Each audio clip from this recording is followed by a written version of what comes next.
everyone. Welcome to the Packer Universe podcast. We're a Green Bay Packers fan podcast, bringing you topical and relevant Packers news, along with our most humble, subjective opinions. This is episode 358. We're recording this live on a Thursday, May 14th, 2026. We kind of turn this regular episode run into a first takeaway because they released the Packers schedule. Well, the NFL released all schedules tonight. The Packers was released officially maybe about 2 hours ago. I think they talked about what 8 p.m. or something like that, but in the sense it was out by 7:30.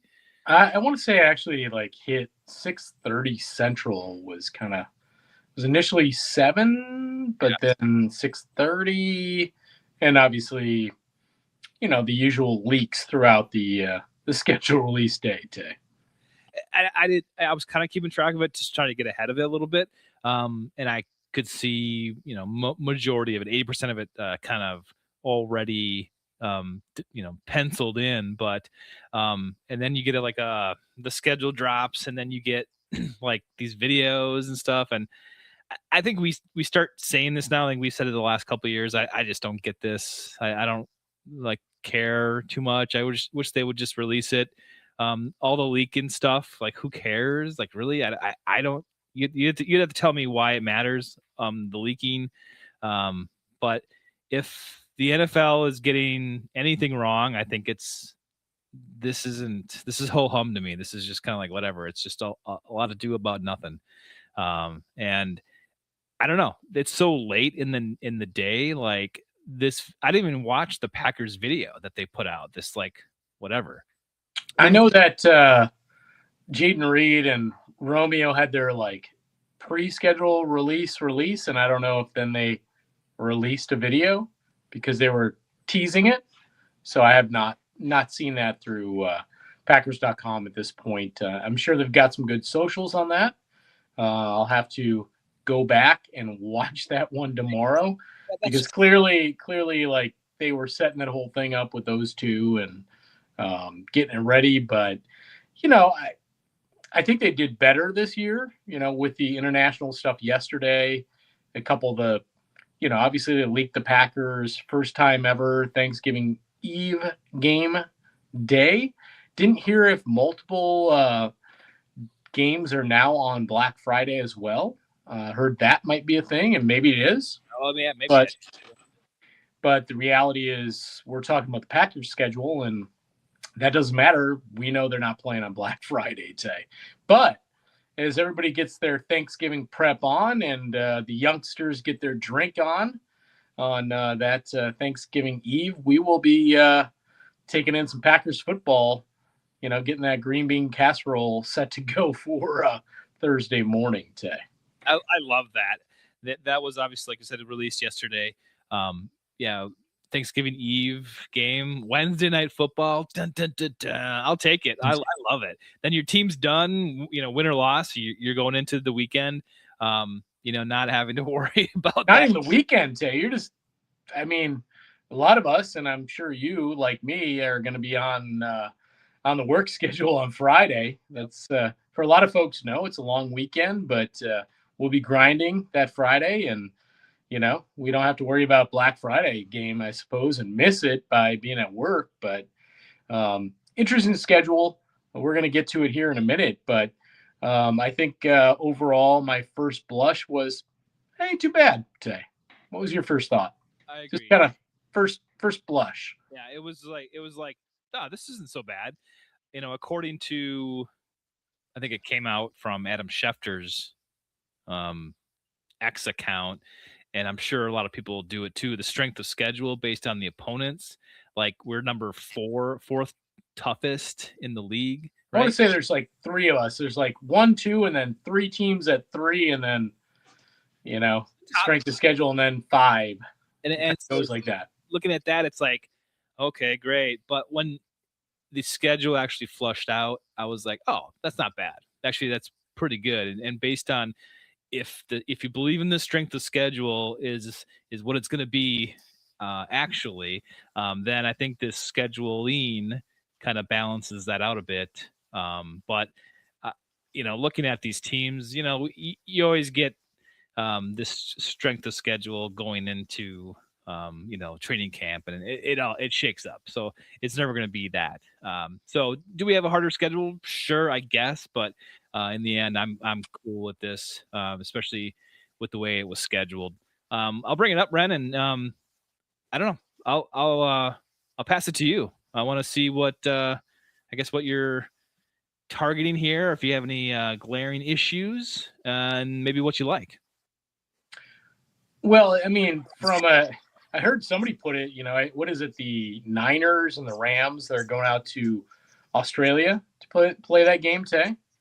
The Packers have less travel miles than those two teams do in that one game all year. So the travel aspect for the Green Bay Packers is minimal in the schedule. 6 primetime games today. 6.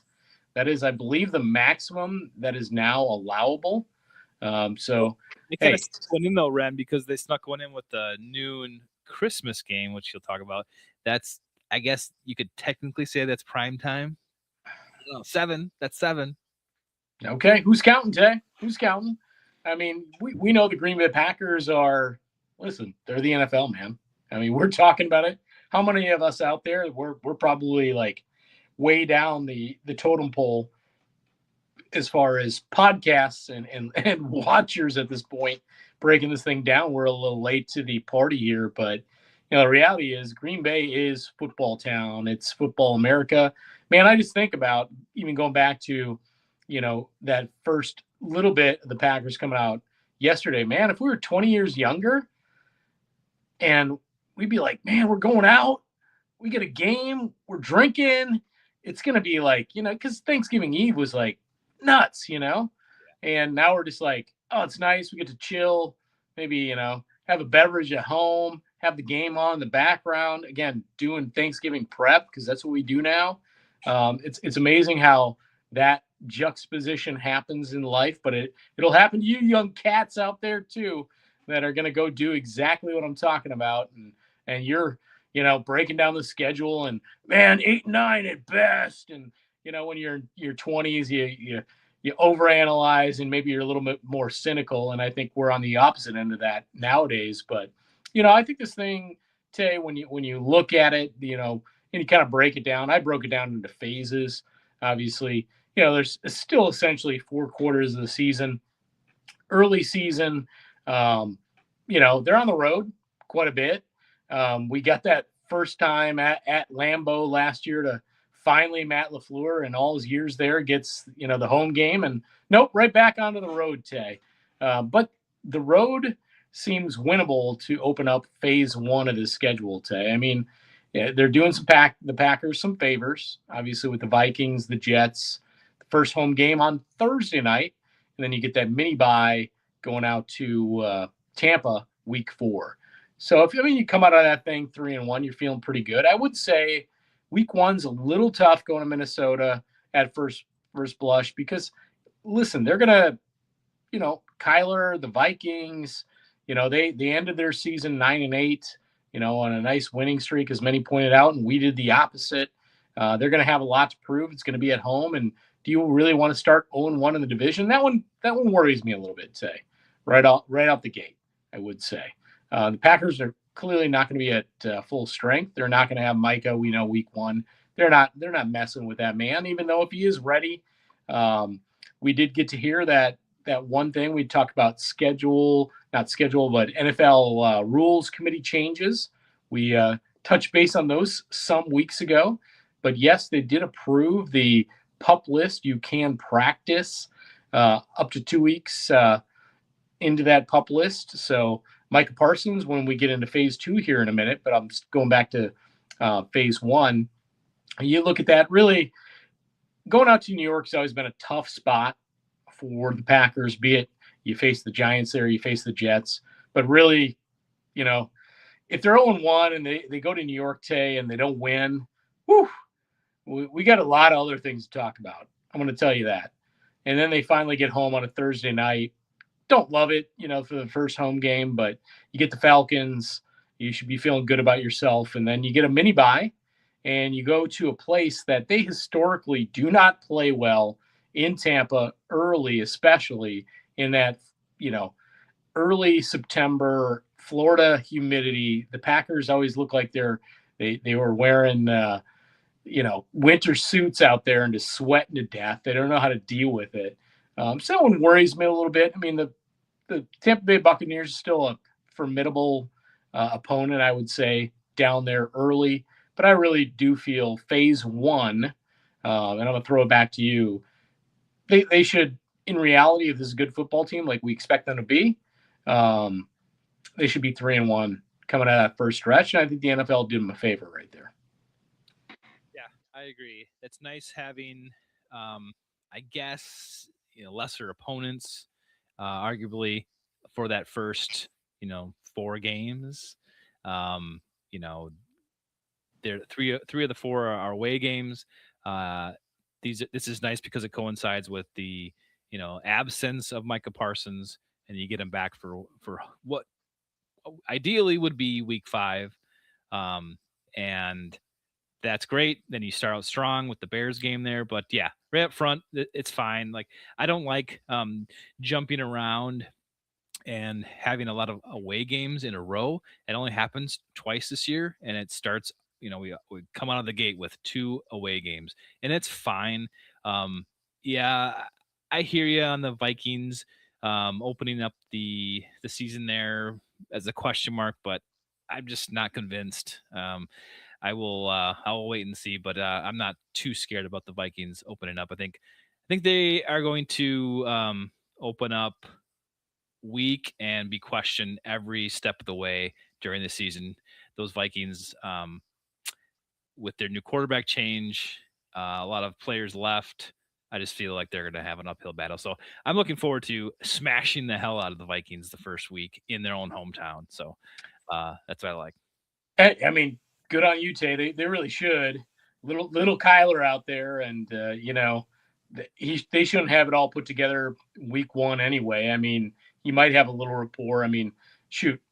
I mean, I think I can throw some balls and make a few completions to Justin Jefferson, Tay. So it's going to happen, but I think they can contain that, and I think he can get away with it.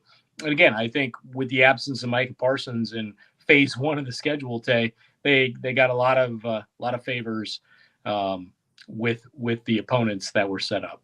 Mm-hmm. Yeah, and this next phase 2, I'm really glad the Bears come into town here, and then we get back-to-back home games with the Cowboys coming to town. I would be a little worried about going there and playing them, but I mean, historically we've done well. But I love having the Cowboys come here, and especially when Micah Parsons is going to be playing probably by that point, and you can kind of teach him a lesson, tell him the trade was good, finally put that to bed, and then you got the Lions and the Panthers, and then you kind of worry about maybe going out to New England for that away game in week 9. Yeah, I mean, you could throw New England in phase 2. Some people point out, the Panthers, another Thursday night game, say. So you get a little bit of a mini bye going out to New England, which is nice.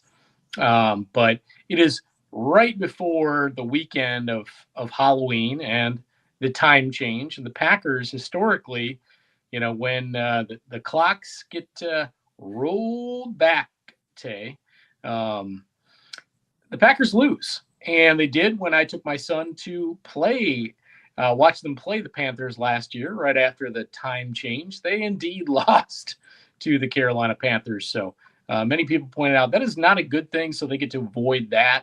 But then, yeah, in phase 3, you get the Packers, Patriots. You get the Vikings again. Now they're here in Green Bay. It is the second game of the gold package, Tay. That's always a gripe. And last year, the gold package seemed to have all the division games. And once again, they get the Vikings and the Bears, which got a little bit of an issue with. I'd like to see the Bears and I'd like to see the Vikings, but unfortunately, neither of those things are to come to pass. But so be it. And then you get that kind of weird setting again with Wednesday night football day. Normally you get a full 2 weeks off. In this case, you get 9, 10 days, however you want to look at it. With that going out to Los Angeles, this is their only other 2 games on the road stretch of the season. Um, and then, you know, with the Rams, you get that after the Rams game, you get another mini bye, and you got to go down to New Orleans and play the Saints, who really shouldn't be much of anybody's issue. But again, we know the Packers, when it's not an issue, i.e., the Cleveland Browns last year, Tay, we know how some of those games can turn out, unfortunately. The ones you immediately lock in may not be the games you win, and the ones you maybe, Packers Patriots going out to New England could be a tough one. They'll probably blow out the Patriots and lose to the Saints for some god awful reason. But for the most part, phase 3, a little weird, herky jerky, but again, some interesting things with the way the bye week works out. I love the week 11 bye. And then you get the mini bye coming out of that Rams game. So they get pretty well rested, and then they will for the rest of the season. We're going to talk about phase 4 today. Going to flip the paper, but phase 4, the rest of the season, essentially they have no travel left on the schedule. So you got 4 home games, 1 road game. We know that is on Christmas Day. Somebody's Christmas is getting ruined, Tay, and we certainly hope it's Bears fans, not us. But there's going to be smack talk one way or the other, and somebody's not open a nice gift under the Christmas tree later that Christmas Day. Yeah, you got 4 of the 5 games at home. I love that.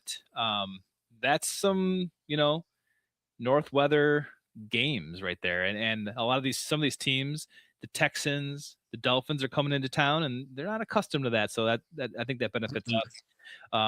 No love for the half, right? Coming up in early. Yeah, half wanted that early, week 2 slot where the Jets are. He's like, can we flip that maybe? And Miami coming to Green Bay in December. Woof. We know that's always if it's under 40 degrees anywhere in the United States and Miami has to go there, just chalk it up as an L. They don't win. Yeah. The Bills are interesting team now. It's kind of like hard to tell if they're, going to be good or not, be a juggernaut at that point or not. I don't know. But you look at the rest of them; those are all winnable. The last game of the season is a flex game. We don't know when it's going to happen. They want to kind of save that one because of the division. I think they want to see if that's going to be a prime time game or slotted for a 3:25 start, and that's fine. That I'm glad they do that. That could be huge, and it could be not. I don't know. We'll see. We'll see about the division at that point. But this last section is interesting for the Packers because they don't have to go anywhere. By then they're in their groove. They're in their weekly ritual. They don't have to go anywhere. All you're going at, and they probably fly down to Chicago, but that's not a big deal. 30-minute flight. They're there. So you're not messing with the schedule for the last 5 weeks. Like that's crazy. And that's a really huge advantage to me. I think you're basically at home for the last fourth of the season. That's crazy.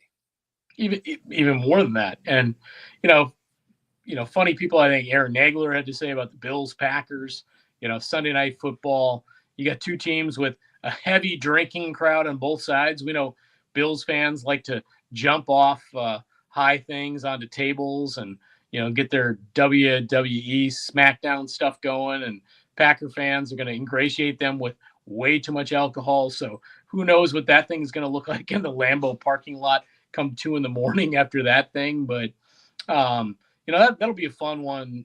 Jordan Love, obviously Josh Allen in December. Again, the Dolphins, you got to write with that one off. Christmas Day, the Packers get that kind of mini bye, and you got a team from Houston, Texas, way south Texas coming up late. I don't think that bodes well. A great defense there with the Houston Texans, but that's a tough spot for them too to come and play in those elements and get a dub. And then, yeah, to end the season with Detroit, Andy Herman pointed out, if they do end up playing on Saturday, they'll play on every day of the week except Tuesday throughout the course of the season, if that Saturday comes to fruition. So, kind of neat anecdotes as you kind of break this thing down and look at it.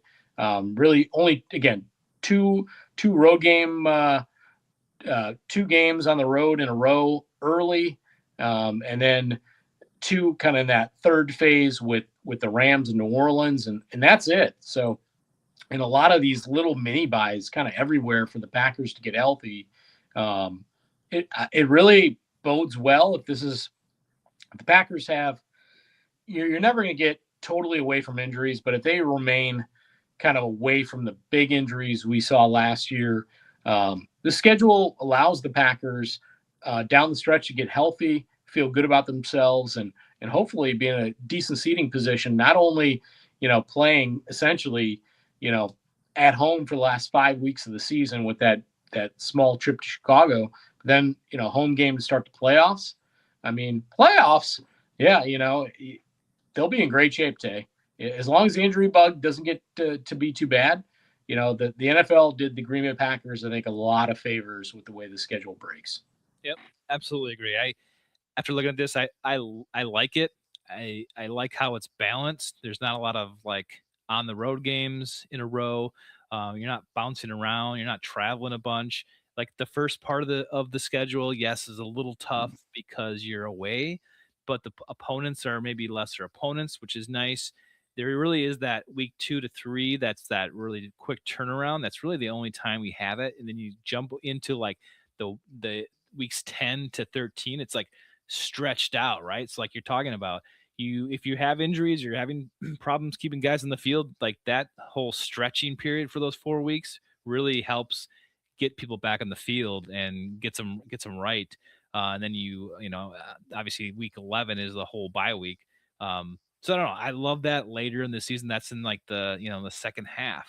Love it. And then you come back ready to swing, for the fences in the last 5 weeks when you're at home, like basically at home the whole time. Um, I like the schedule. I think it's favorable for the Packers, and we'll see. But looking at this entirety, I still think we're at what 10-7, 11-6. That's where I'm leaning towards right now. You're gonna get those anomalies, like maybe against the Saints or heaven forbid the Dolphins, come to town and you lose it. But Now, I wouldn't say the Dolphins, but that Tampa game, that's a tough one. One you think you could probably win. That's one of those that sticks out. I think they'll take care of business against the Panthers. They get that one ugly one in their mouth, but there's just weird ones like the Texans could sneak up on you. They shouldn't late in the season.